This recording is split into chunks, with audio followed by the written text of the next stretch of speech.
ٹیچروں کی ہوتی ہیں اور مختلف شعبوں سے جو لوگ باشعور ہیں وہ اپنی تنظیم بناتے ہیں اور اپنے مسائل کے حل کے لیے جدوجہد کرتے ہیں. لیکن یہ سارے دھارے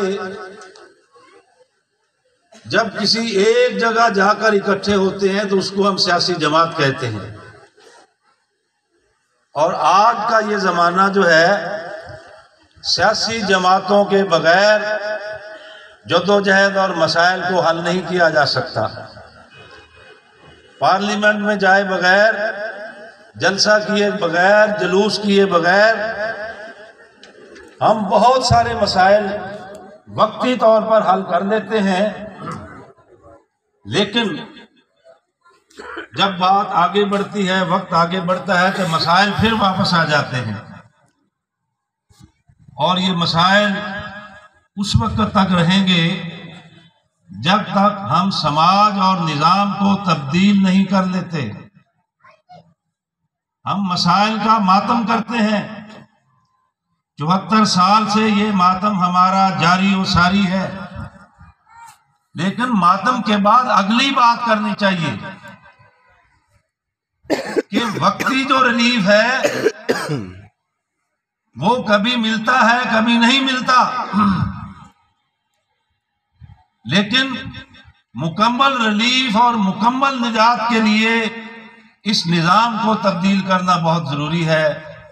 جو جاگیرداری ہے، جو سرمایہ داری ہے اور جو سامراج کی یہاں پر جکڑ بندی ہے. اب اگلا سوال یہ ہے کہ اس کو تبدیل کر کے ہم کیا کریں گے، اس کے بعد کیا ہوگا. یہ سب سے ضروری بات ہے ہم سب کے سمجھنے کے لیے کہ ہم نظام بدلنے سے مراد یہ ہے کہ سرمایہ داری کو ہٹا کر جاگیرداری کو ختم کر کے جب تک یہاں سوشلزم نظام قائم نہیں ہوتا ہمارا ماتم اسی طرح جاری رہے گا. اور اسی کام کے لیے عوامی ورکرز پارٹی جو ہے وہ بنائی گئی ہے، وہ معرض وجود میں آئی ہے. اگر آپ ساری دنیا کو دیکھ لیں تو سوائے ان 22-23 ملکوں کے جہاں پر وہاں کی پارٹیوں نے، وہاں کے مزدوروں کسانوں نے عوامی راج سوشلزم کی صورت میں قائم کیا، وہاں کے علاوہ ساری دنیا میں کہیں مسئلے حل نہیں ہوئے. جدوجہد جاری ہے. ہم ہندوستان کی بات کرتے ہیں کہ وہاں تو پارلیمنٹ بھی سپریم ہے، پارلیمنٹ ایک بار بھی وہاں مارشل لا نہیں آیا. ہم نے 1973 میں آئین بنایا، انہوں نے 1950 میں آئین بنا لیا، لیکن وہاں بھی مسائل حل نہیں ہوئے.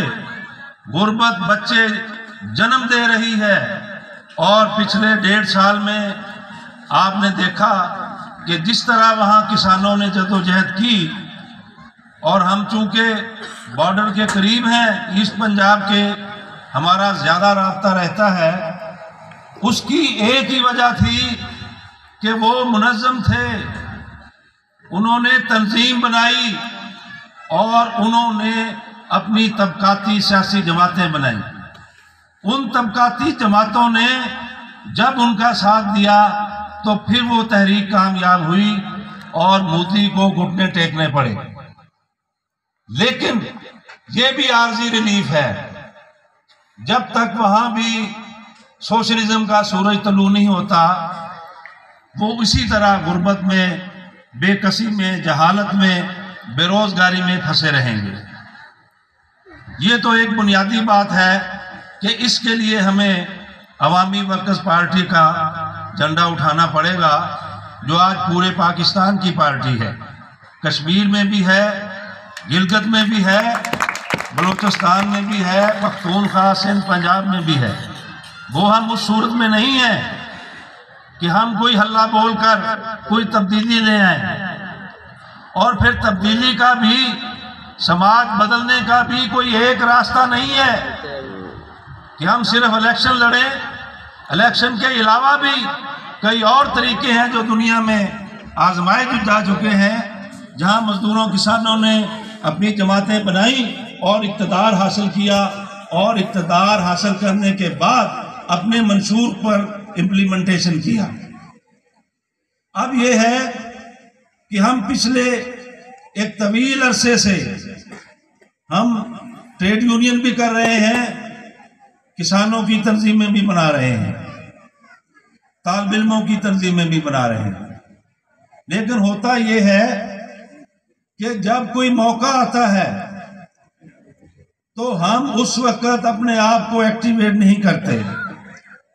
مثلا پنجاب میں بھی نہری پانی کا بہت بڑا مسئلہ ہے، یہاں بھی بہت بڑا مسئلہ ہے، لیکن ہم نے یہ کبھی نہیں سوچا کہ جب ایوب خان کے زمانے میں سندھ طاس معاہدہ ہو رہا تھا 1960 میں، اور 3 دریا ہندوستان کے حوالے کیے گئے، اور ساری دنیا میں یہ فارمولہ ہے کہ جو دریا مختلف ملکوں سے گزرتے ہیں وہاں پانی تقسیم ہوتا ہے، دریا تقسیم نہیں ہوتے۔ اس وقت ہم خاموش رہے۔ آج مہنگائی کا ایک طوفان ہے، لیکن ہم نے یہ نہیں سوچا، ہماری ٹریڈ یونینز نے، ہماری کسانوں کی تنظیموں نے، کہ اسی پاکستان میں 50 سے زیادہ سرکاری شوگر کے کارخانے تھے، گھی کے کارخانے تھے، سیمنٹ کے کارخانے تھے، اور ایک پبلک سیکٹر کا ایک بہت بڑا سلسلہ تھا۔ وہ سب ان حکمرانوں نے جب بیچا، ہم نہیں بولے۔ اور آج کیا ہوا کہ پہلے جب سرکاری کارخانہ تھا تو سرمایہ دار کو یہ خوف ہوتا تھا کہ میں اگر ریٹ بڑھاؤں گا، کوالٹی کم کروں گا، تو سرکاری کارخانے کی چینی، سیمنٹ، گھی فروخت ہوگا۔ اب انہوں نے کارٹیل بنا لے ہیں، شوگر مل ایسوسی ایشن بنی ہوئی ہے، سیمنٹ ایسوسی ایشن بنی ہوئی ہے، گھی کارپوریشن آف پاکستان بنی ہوئی ہے، جو اپنی مرضی سے چیزیں خریدتے ہیں اور اپنی مرضی سے چیزیں بیچتے ہیں۔ تو اس لیے یہ جو پرائیویٹائزیشن پاکستان میں آئی اور یہ حکمران لے کے آئے، وہ پیپلز پارٹی ہو، وہ مسلم لیگ ہو، وہ فوجی جرنیل ہو، سب کی معاشی اور سیاسی پالیسی ایک ہے، اور پیچھے امریکی سامراج بیٹھا ہے جو ورلڈ بینک کے ذریعے اور IMF کے ذریعے ہماری معیشت کو کنٹرول کرتا ہے۔ ہماری معیشت کو وہ اس لیے کنٹرول کرتے ہیں کہ ہم ایک کنزیومر یا گاہک سوسائٹی ہیں، ہمارے پاس اپنا کچھ نہیں ہے، صابن سے لے کر ٹوتھ پیسٹ اور کارخانہ اور کار اور جہاز تک سب ہم ان سے خریدتے ہیں۔ اس لیے وہ چاہتے ہیں کہ یہاں پر ایسی حکومتیں رہیں اور ایسا معاشی دباؤ رہے کہ کوئی بھی حکومت آ کر ایسی پالیسی نہ بنائے کہ وہ اپنے پاؤں پہ کھڑا ہو کر صنعت کاری کی طرف توجہ دے۔ تو اس لیے ہم جو لوگ سیاست کر رہے ہیں، ہمیں یہ سب لوگوں کو اپنے نشانے پہ رکھنا ہوگا، اور عوام میں جب ہم یہ بات لے کے جائیں گے کہ جناب نیشنلائزیشن کے بغیر، پبلک سیکٹر کو قائم کیے بغیر، اور یہ سب چیزیں ہمارے پیسے سے حکومتوں نے بنائی، یہ جو سینکڑوں کارخانے جن کی میں ذکر کر رہا ہوں، ایوب خان کے دور میں جو انڈسٹریل ڈیولپمنٹ کارپوریشن بنی، وہاں سے شروع ہو کر آج تک جتنے بھی کارخانے بنے سرکاری، وہ ہمارے پیسے سے بنے، اور وہ سب اونے پونے بیچ دیے گئے، بینک بیچ دیے گئے۔ تو اس لیے یہ سارا سیاست کا ایک کھیل ہے، سیاست کا ایک حصہ ہے۔ وہ چاہتے ہیں کہ سرمایہ داری اور سامراج کو کیسے ہم زیادہ سے زیادہ طاقتور کر سکتے ہیں اور کیسے زیادہ سے زیادہ لوگوں کو لوٹ سکتے ہیں۔ تو اس لیے میں یہ سمجھتا ہوں کہ ہمیں اپنی ٹریڈ یونین میں ان تمام چیزوں کو سر فہرست رکھنا ہوگا۔ دیکھیں، جب ہندوستان میں پرائیویٹائزیشن ہوتی ہے تو لاکھوں لوگ سڑکوں پہ آ جاتے ہیں۔ آج تعلیم کا کیا حال ہے؟ میں خود سریوال کی طرح 30 سال کالج میں پڑھاتا رہا ہوں۔ آج یہ حکومتیں خود سرکاری سیکٹر میں جو کالج اور سکول ہیں ان کو ختم کرنا چاہتی ہیں، اور جس طرح کا نظام تعلیم ہمیں پڑھایا جا رہا ہے آپ کے بچوں کو، ہمارے بچوں کو، وہ سب دولت شاہ کے چوہے پیدا کرتا ہے۔ انہیں کوئی علم نہیں ہے کہ یہ پاکستان کیوں بنا، انہیں اس بات کا کوئی ادراک نہیں ہے کہ ریاست کیا ہے، ریاست کی ذمہ داریاں کیا ہیں۔ آج کل آپ یہ لفظ عام سن رہے ہیں، ٹی وی کے اوپر ذکر ہو رہا ہے کہ ریاست یہ ہے، ریاست وہ ہے۔ بھئی ریاست کی کوئی ذمہ داری بھی ہے؟ ہم اپنی ذمہ داری، ہم جو اس ملک کے شہری ہیں، ہم دو ذمہ داریاں ہماری ہیں، ہم ریاست کو وفاداری دیتے ہیں اور ہم ٹیکس دیتے ہیں۔